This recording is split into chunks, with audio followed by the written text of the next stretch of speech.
All right, let's get right into it. You know, every quarter, these giant companies have to open up their books, and if you know where to look, those numbers tell a pretty wild story, not just about them, but about us. So today, we're going to deconstruct Mastercard's latest earnings report and figure out what's really happening behind all those tabs and swipes. So here's what we're going to do. We'll start with the big flashy numbers. Then we'll get into how Mastercard actually makes its money. After that, we'll look at the engine driving all that growth, see what it says about our spending habits, and wrap it all up with a look at what's coming down the road. Okay, let's start with Section 1, the big picture. We're jumping straight into the headline numbers. Wow, okay, first number you gotta see, $8.1 billion. That's the net revenue for just one quarter. But honestly, the number itself isn't even the most interesting part. The real story is that it's a 17% jump from last year. I mean, in this economy, getting double-digit growth like that, that's a huge signal that the company is absolutely firing on all cylinders. But, making a ton of money is great, but are you actually keeping any of it? Well, that's where profit comes in. And here, Mastercard posted an adjusted net income of $3.8 billion. So what does that tell you? It tells investors that this isn't just growth for the sake of growth. Nope. It's smart, it's sustainable, and it's the sign of a really, really healthy business. All right, next up, we have a number that investors obsess over. It's called earnings per share, or EPS, and it came in at $4.15, which is up 16%. So think of it like this. It's basically how much profit the company made for every single share of its stock out there. And when that number is growing this fast, that is exactly what shareholders love to see. And hey, don't just take my word for it. The CEO himself, Michael Miebach, basically said, and I'm quoting here, that it was another strong one for Mastercard. You can't get much clearer than that, right? That quote just perfectly nails the story these numbers are telling us, a story of real momentum. So, okay, the results are obviously impressive, but where's all that cash actually coming from? How does this whole thing work?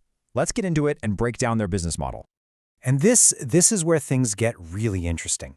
See, you probably think Mastercard just makes money from transaction fees every time you swipe your card. And yeah, that's a big part of it. That's the payment network you see here, making up 61% of their revenue. But look at that other piece of the pie.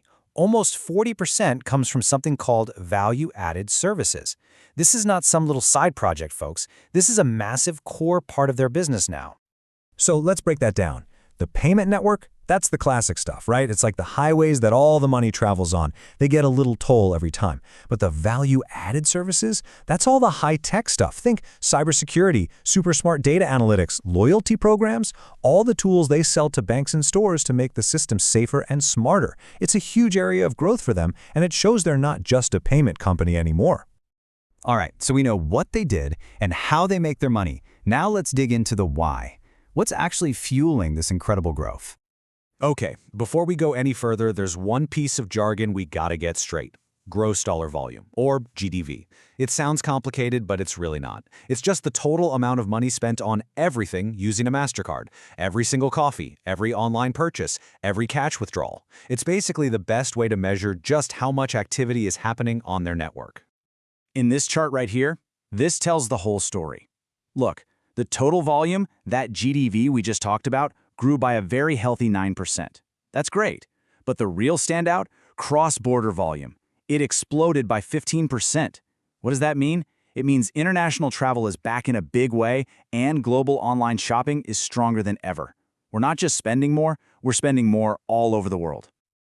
It's easy to get lost in all these billions and trillions of dollars.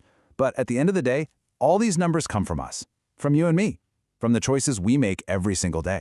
So let's zoom in a bit and look at the actual spending habits behind all this data. So you might think the world just runs on credit cards, right? Well, not so fast. If you look here, you'll see that way more spending is happening on debit and prepaid cards. We're talking $1.42 trillion. It's a really important reminder that for millions of people around the globe, these cards aren't about borrowing money. They're just the modern way to use the money you already have. Okay, now let's pull back and look at the whole planet. And wow, the US is obviously a huge market, right? Over $800 billion in volume. But it's absolutely dwarfed by the rest of the world. We're talking more than double that, over $1.8 trillion. This just hammers home how critical the global market is for Mastercard's future. So yeah, an amazing quarter, no doubt about it. But the road ahead is never perfectly smooth, right? No matter how big you are. So for our last section, let's take a look at the potential challenges, the risks that even Mastercard is keeping a very close eye on. And look, this isn't me just guessing. These are the headwinds that Mastercard itself points out to its own investors. You've got the usual suspects: new regulations, intense competition, trying to take a piece of their pie.